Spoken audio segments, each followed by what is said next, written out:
Hey guys, DMS here is everything you need to know about the Airpods Max. Hidden features, how they sound, how they're built, how they compare to everything else. Let's get into it.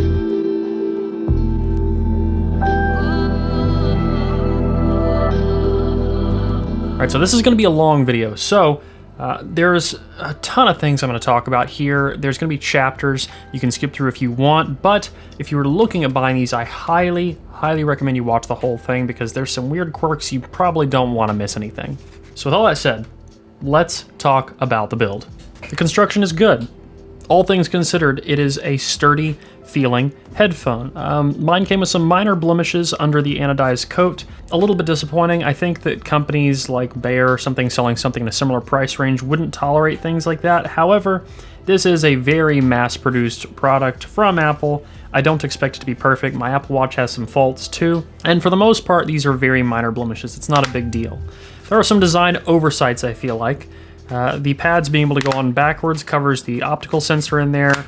So if you put your pad on upside down or backwards, you're going to have problems. The mesh, like I said in my impressions video, doesn't seem to be replaceable, so once this is worn out, you might be done for, especially if you get a hole in it. Though, I don't know, Apple does have okay customer support, they might take care of you.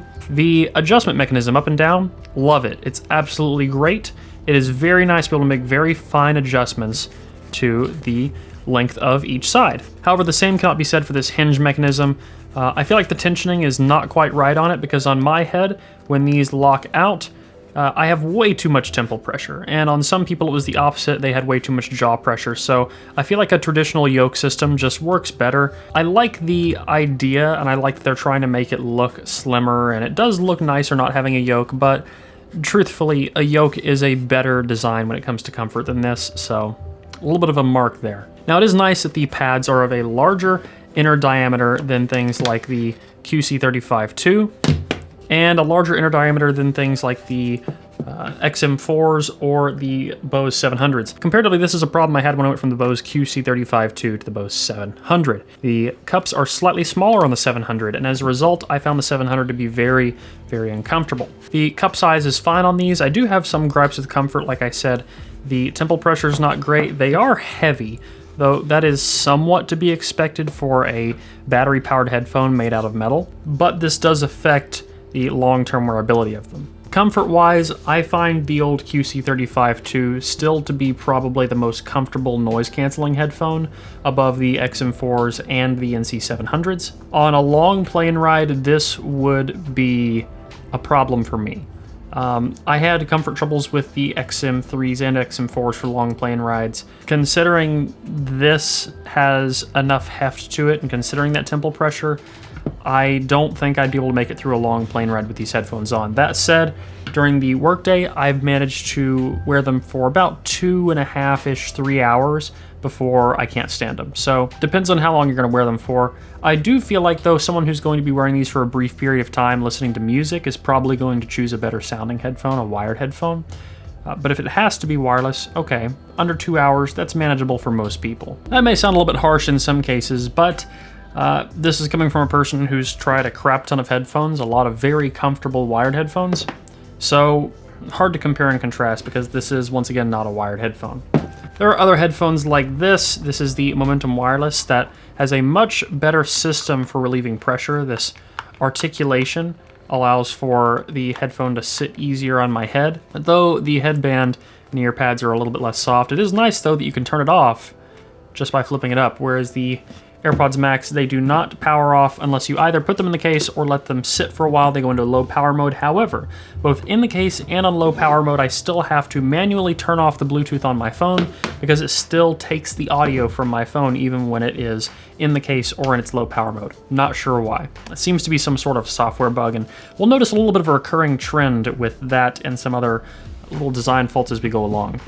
Now, while we're here talking about design and ergonomics, these buttons have been rather polarizing to a number of people online. I personally am completely fine with them. I think that the button for turning on the noise canceling or the transparency mode is very excellent. It's tactile, it's clear when it actually is actuated, and it's nice and easy to find. The crown is easy to rotate. It has nice feedback with the sound of the clicking as you rotate it in the cup. The controls for playing and pausing and skipping tracks is intuitive. I'm familiar with it. It works fine. I have no complaints about the controls on this, but I do wish there was an on-off button so we could manually flip it off and not have to worry about it taking audio from anything else. It's something I liked about the Bose, something that I liked about the Sonys. It's something I like about the Momentums, is that you can turn them off and get your audio back on your device, including on the AirPods Pros. I can take these, throw them right back in the case. These are now powered off. They're not going to take my audio from any of my devices.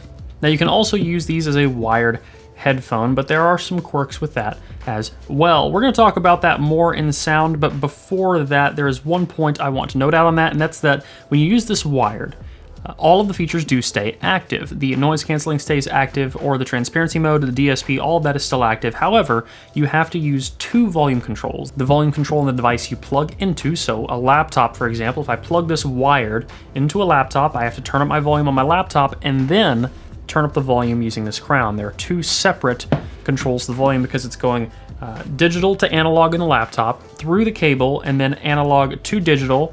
It's controlled by the DSP and all that then, and then converted from that back to analog through the amplifier and the headphones to the sound we hear in our ears. That's a lot of conversion happening back to back, and that does have a latency on the round trip. Wirelessly, these have a latency around 140 milliseconds, and wired, they have a round trip latency of around 11 to 18. It varied a little bit depending on different tests and depending on whether or not transparency mode or active noise canceling was active at the time and how noisy the environment was. Now wired, that's not much latency.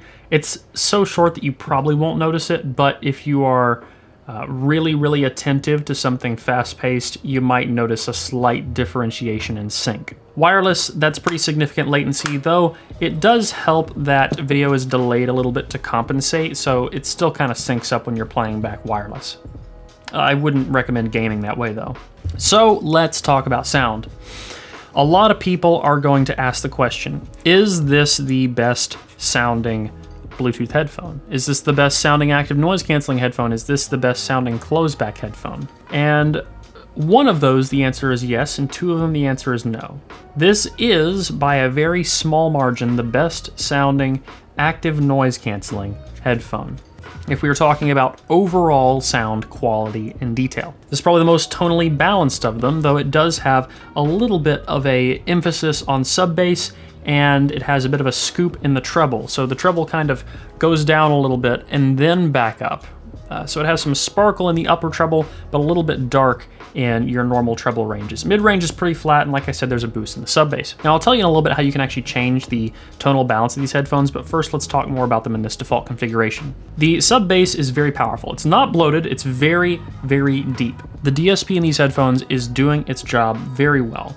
The DSP scoop in the highs I find a little bit unnatural, though it is necessary, and we'll talk a little bit more about why that is when we get into how you can change the tonal balance of this headphone. So, on the screen I'm going to put a list of headphones that I have listened to that are active noise canceling. It does edge out all of those headphones in detail, but here's the problem.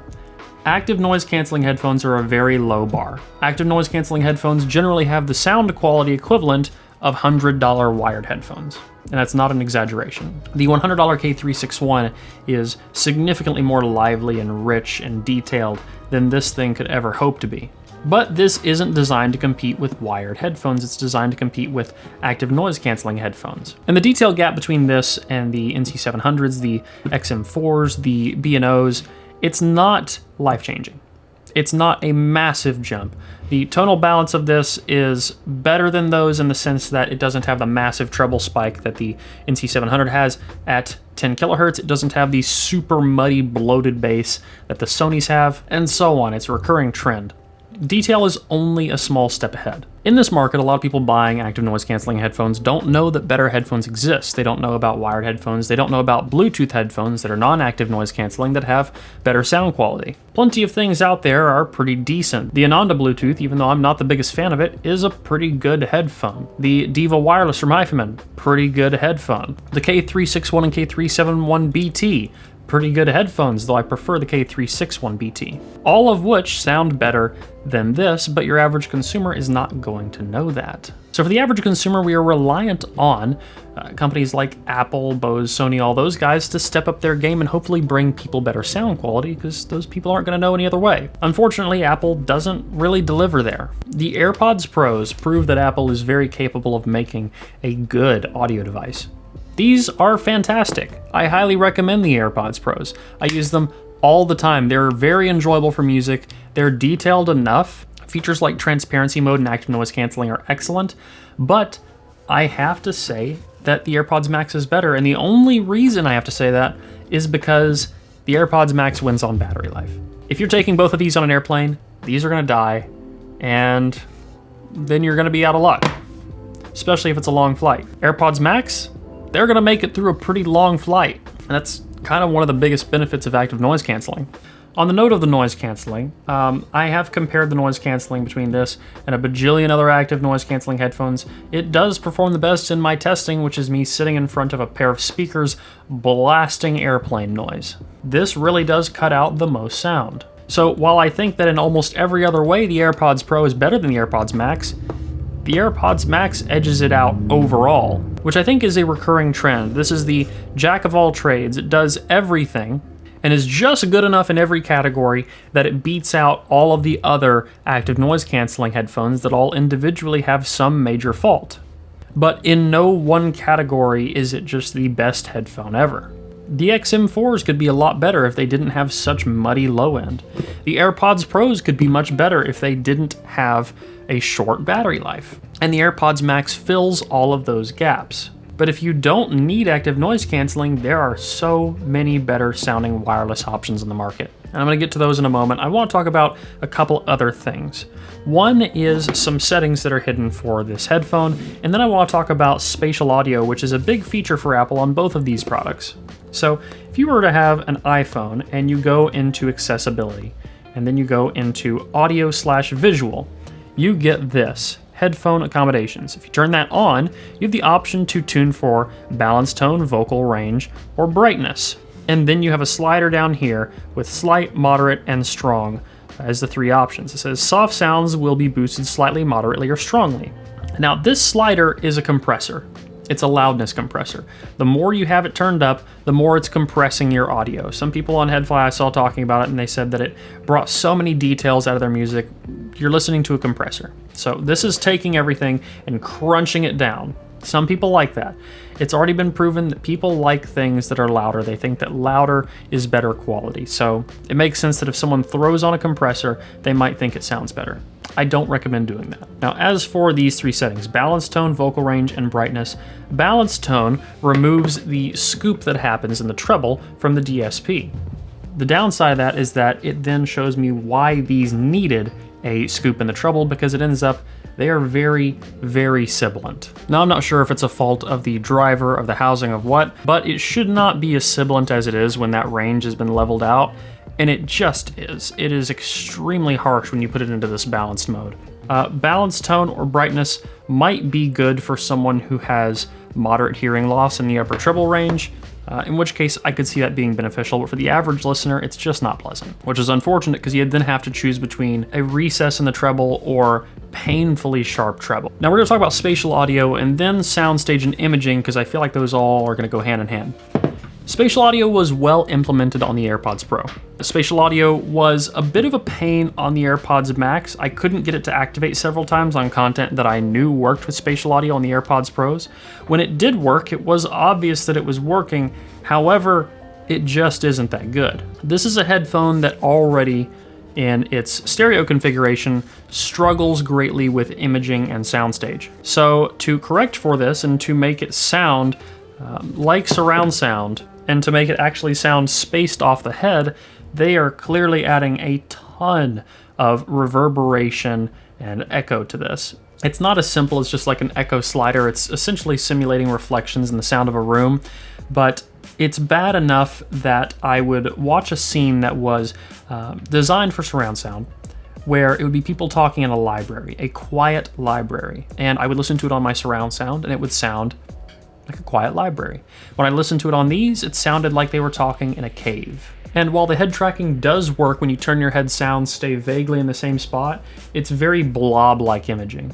If something is supposed to come from center channel, it's just like somewhere out here in front of you. If something's supposed to come from behind you, it's like just somewhere off to the side and not really behind you. It's really disappointing considering how good of an implementation it was in the AirPods Pros. But in this case, many times because of how much it distorted the sound, I was much happier just using the headphone with spatial audio turned off. There are plenty of 2-channel headphones that are not smart, that don't have DSP features, that have significantly better imaging than this headphone. Even things like this. This is a wired headphone, but it's $100. It's the K361, and there's a Bluetooth version of it available. So this is still in the same competing range. It's a Bluetooth headphone that has way better imaging. It's significantly better at telling which direction sound is coming from than this. Or if you want to go really crazy, there's things like the Harmonic Dyne Zeus, which have laser focused directional accuracy. Maybe they'll be able to fix this with some level of update or DSP fine-tuning, but it certainly feels very first generation. It feels like something that they could just throw in as a tech demo and say, here's a cool feature, but ended up being more like a gimmick than a feature. Which I'd like to note again, I'm not trying to harp on spatial audio. I like it in the AirPods Pros. It sounds good in the AirPods Pros, but it doesn't sound good in the Max. Between the oversights and comfort, between the inconvenience with having to use 2 volume knobs when you use it wired, the delay wired, the delay wireless, okay sound, the okay implementation of spatial audio, and the weight, I don't think that this is a luxury product. It lacks the comfort, convenience, and quality to be a luxury product. But it's also more expensive than consumers are going to generally expect or accept for a wireless active noise canceling headphone. So who is this for? Is this for a person who sees a price tag and thinks it's better? Is it just for a person who wants to buy it and flex and doesn't actually care if it's a good product or not? Is it for a person who just doesn't do any research and goes out and buys it because, well, this is the most expensive thing and it's a pretty reputable company, and maybe they just don't know better? I'm not sure who this is for. It's not for someone who researches their audio products before buying them. It's not for someone who wants the best sound quality. It's not for someone who wants extreme convenience, because it really isn't fine-tuned as well in the Apple ecosystem as the AirPods Pro are. The number of times that I had trouble with the handoff between my phone and my laptop with this headphone is very surprising. Non-Apple devices worked better when it comes to handoff than these do. At least in my use cases. That may vary from person to person, and who knows, a lot of the bugs we're having now could be worked out in a few months. Now I'm going to wrap this up into a few big key points. The tuning on this headphone is designed to leave a good first impression. That being said, it's like I liked the headphone when I first heard it. I thought that's pretty impressive, and the longer I listened to it, the more I didn't like listening to it. And especially when I A/B'd it with other headphones, things like the Drop Panda, the K361, the Bluetooth version of the K361,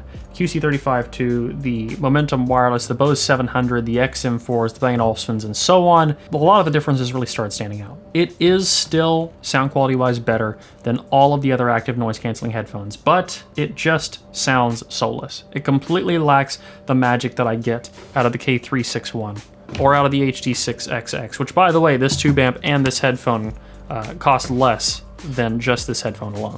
And you know, another thing, for the price of this headphone, you could buy both the AirPods Pro and the K361BT or the regular K361.